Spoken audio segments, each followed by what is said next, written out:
The village with no echo Okiriga wasn't on most maps, and those who knew of it often said the name with a brief pause, as if it carried a weight their tongues couldn't hold.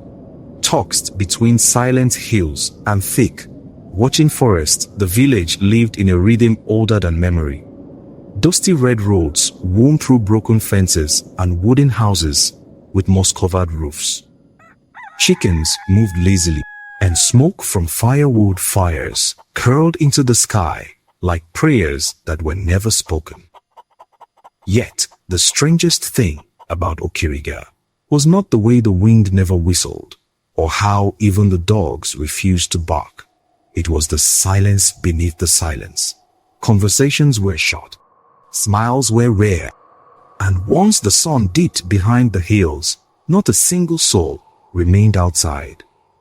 Everyone, from wide-eyed children to wrinkled elders, seemed to know something they had all agreed never to say aloud. The market had no mirrors. The church bell was cracked, but it never rang, and near the village square stood an old carved totem, roped off and covered in white cloth, an object no one ever approached. When newcomers asked questions, the elders gave only one answer. This is Okiriga. We live how we live, and no one dared ask why. The corpa from the Sadie Samuel adjusted the collar of his khaki shirt as the bus screeched to a stop. Sweat trickled down his temple. He stepped down. His boots sank into the red soil of Okiriga. The air was thick, unmoving. A heavy silence wrapped around him like a second skin. This was where he had been posted for his NYSC service year, a place no one in camp admired. Some had laughed when they heard it. Guy, better pray. He thought they were exaggerating, just village talk. But now, standing there with his green duffel bag slung over his shoulder, he felt it. He was being watched. Villagers walked past him. Earth-colored wrappers, worn slippers, no smiles, no greetings. They looked at him, then quickly looked away. Samuel checked his phone.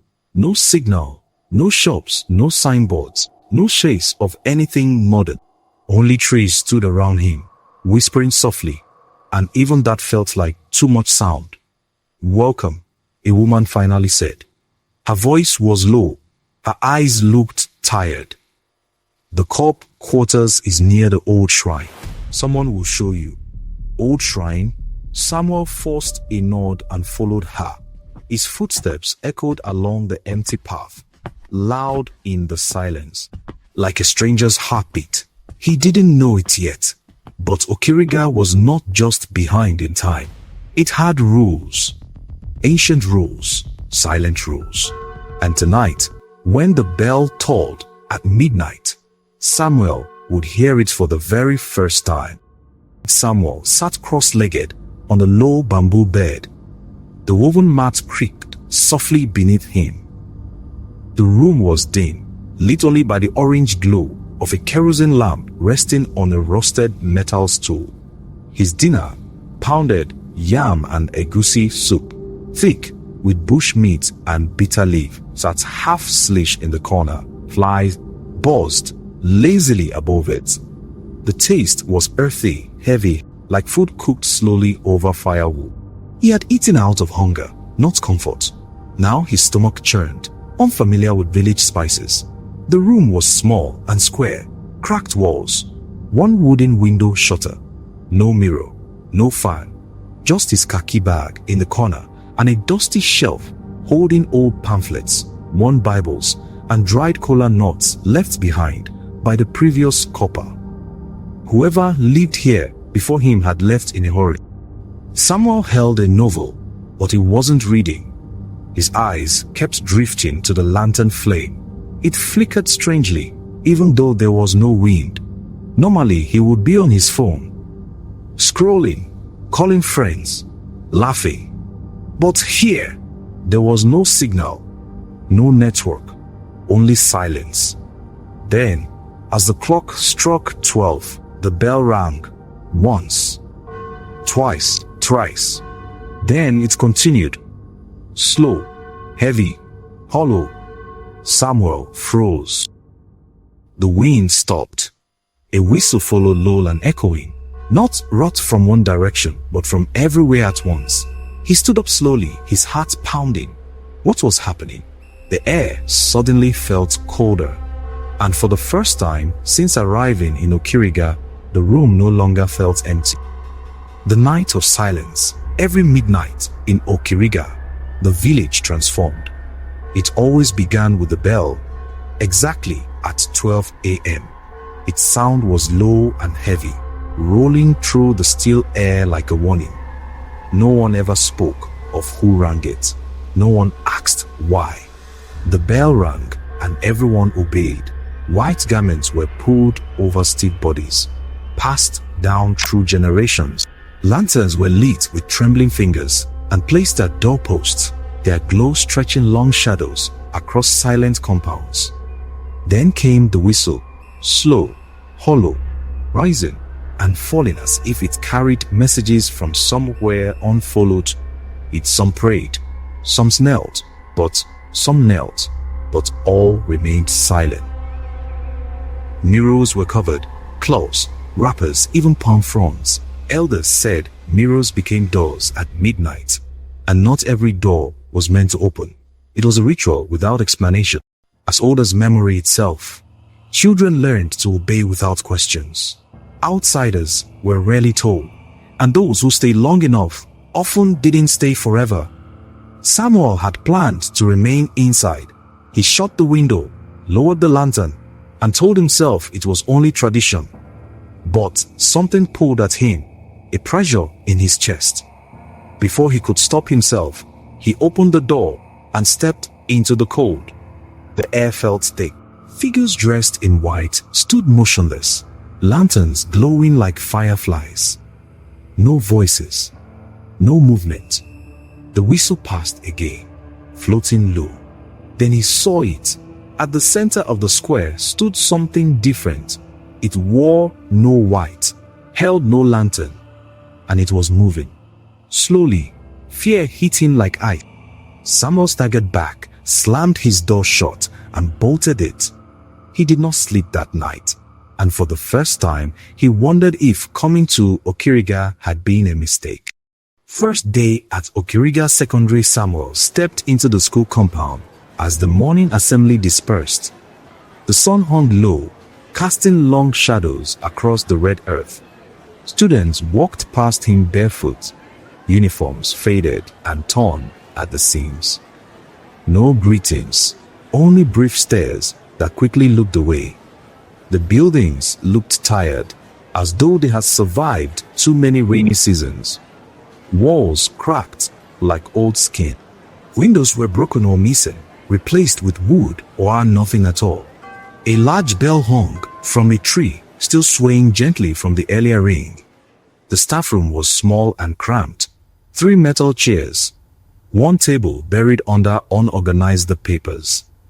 The air smelled of dust and ink and something older. A woman, likely another teacher, nodded at him without a word. No welcome, no warmth. When it was time for class, Samuel stepped inside and paused. The students barely reacted. Some stared at the floor. Others whispered behind their hands, stealing glances at him. A few in front sat ready, books open, but most looked distant, detached, as if school was something they endured, not attended. The decks were carved with names and symbols, some balanced on stones. Faded posters of verbs and proverbs peeled from the walls. No fan, no electricity, just open windows and dry, unmoving air. As Samuel stood there, a strange awareness settled over him. Not fear, not unease, just the feeling that the room, like the village, was holding its breath. He opened his book and wondered why everything here felt slightly off. By his second week at Okiriga Secondary, Samuel had found a routine or something close to it. The students were still unusually quiet, their answers brief, their eyes careful. The air around the school felt heavy, like it was always listening. Still, he was adjusting. There was only one person who didn't look at him like he was temporary.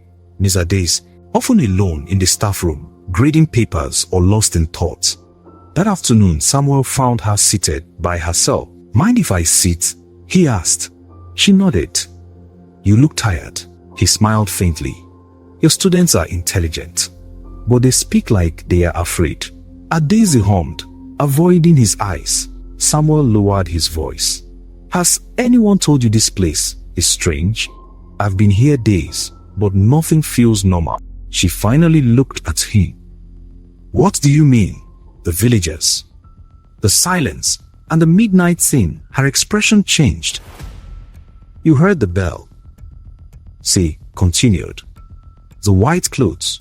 What is it? A ritual? A warning?" Daisy glanced toward the door. "Other corpers came before you," she said quietly. "Most didn't stay." "Why?" Samuel asked. She stood instead of answering. "I'm not trying to interfere," Samuel said. "Boss, I can't pretend everything here is normal." She looked down at him, her voice low. "This village keeps its secrets. If you're wise, you'll stop asking." Then she walked away. Samuel remained seated, unease tightening in his chest. Something was wrong with Okiriga. Everyone knew it. No one dared say it aloud. Gently into Okiriga, the sun stretched over the hills, warming the damp earth and blooming hibiscus. Samuel stepped out of his lodge, the wooden door creaking softly behind him. Like every morning, he set out to fetch water before school. He carried the old yellow jerry can down the cracked dirt road. The village well sat at the far end, a simple stone circle with a rusty pulley. As he lowered the bucket, water splashed faintly, mixing with the quiet sounds of the village waking. As he lifted the filled can, movement near the roadside caught his eye. A child stood by a weathered wooden gate beneath a baobab tree. She couldn't have been more than 8 years old. Barefoot, dressed in an oversized white gown that brushed the ground, her eyes were wide and fixed on him, unblinking, intense. A chill crawled up Samuel's spine. He forced a smile. "Good morning," he said gently. The girl didn't answer. Slowly, she raised one pale hand and pointed toward the sky. "You shouldn't listen to the bell," she whispered, her voice thin as leaves in the wind. Samuel frowned. "What do you mean?" he asked. Stepping closer, she said nothing. Suddenly, a woman rushed out of a nearby house and grabbed the child, pulling her close. "I'm sorry, sir," she said quickly, avoiding his eyes. "She talks nonsense. Please don't mind her." Before Samuel could reply, the woman disappeared inside. He stood there alone, the jerrycan heavy in his hand, his heart beating faster than it should. The child's words echoed in his mind.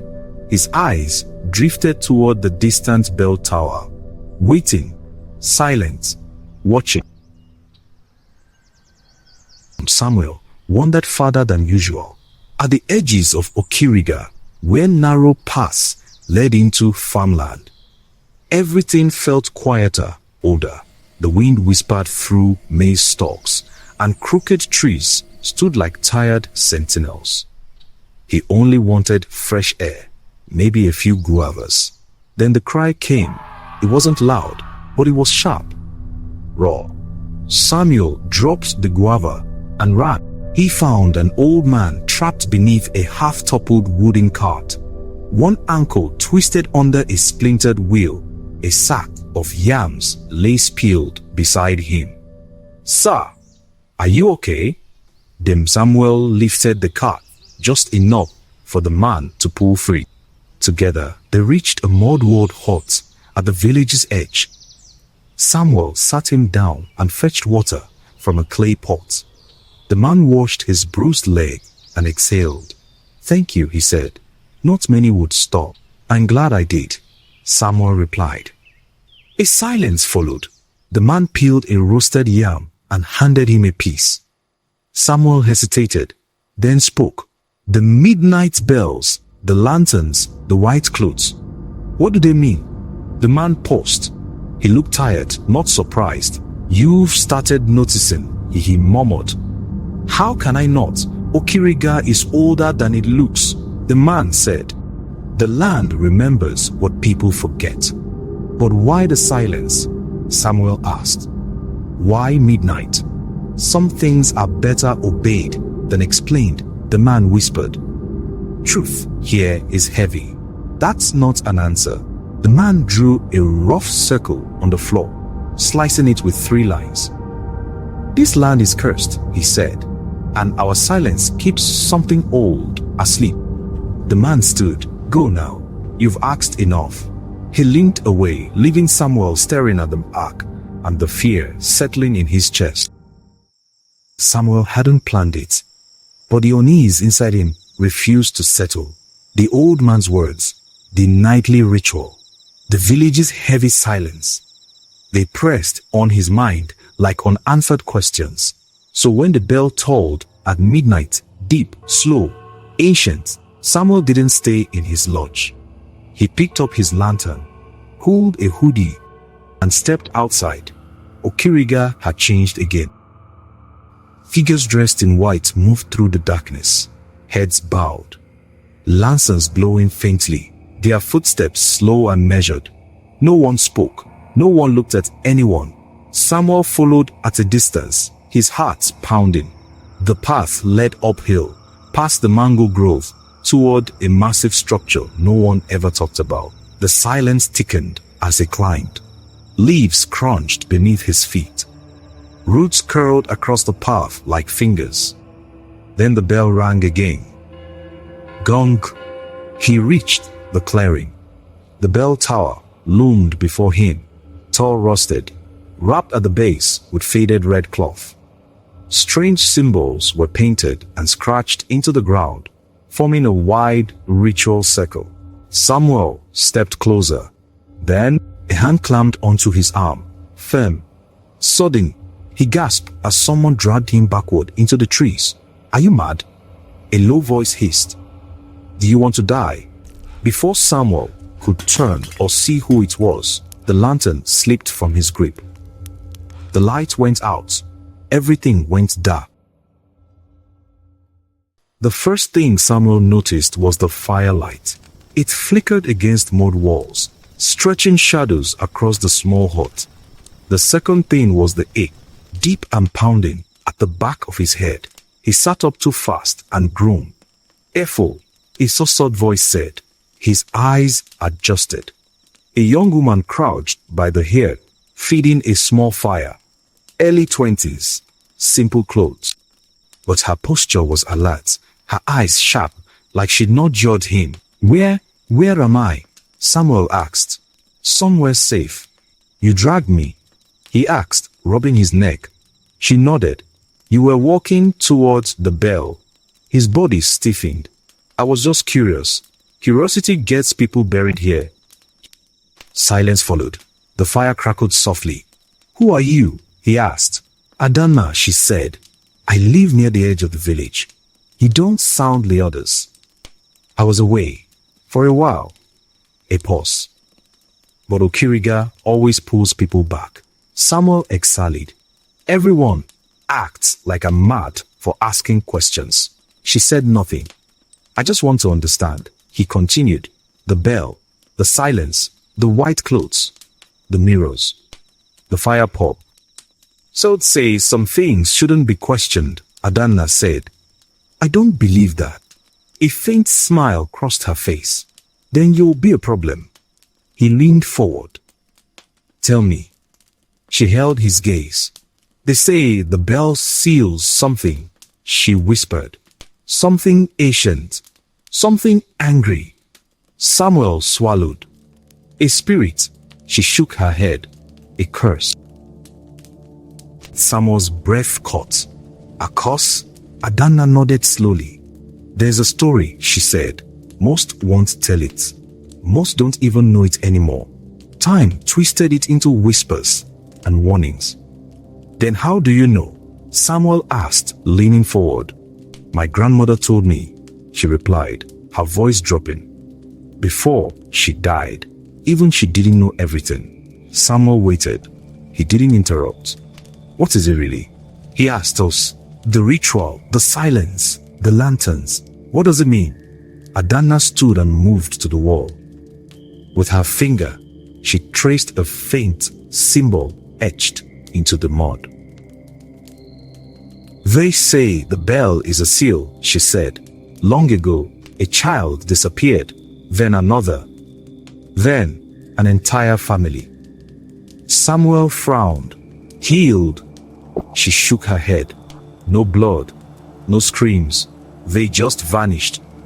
A chill crawled up his spine. The elders said it happened because someone mocked the spirits.